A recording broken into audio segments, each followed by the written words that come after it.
তারেক রহমান রাষ্ট্র ক্ষমতা চায় না, তারেক রহমান চায় রাষ্ট্র পরিচালনার দায়িত্ব, পবিত্র দায়িত্ব, যে দায়িত্ব পালন করে আপনার আমার সকলের সমৃদ্ধি করবেন এবং প্রতিটি কৃষক ভাইয়ের জন্য এরকম একটা কৃষক কার্ডের প্রবর্তন করবেন। আপনাদের ভোটের মাধ্যমে উনি নির্বাচিত হয়ে প্রধানমন্ত্রী হলে উনি এই কার্ড প্রবর্তন করবেন এবং এই কার্ড কোথেকে নেবেন?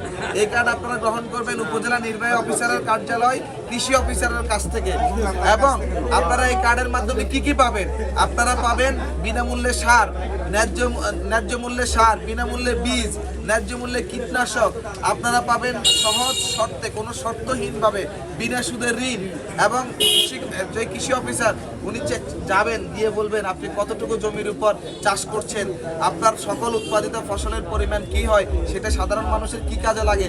তখন যখন আপনি এরকম ঋণ পাবেন বিনা সুদে, ঋণ পাবেন বিনা শর্তে, সেচের ব্যবস্থা থাকবে, খাল খনন করা হবে, তাহলে বন্যায় আর আপনার ফসল নষ্ট হবে না।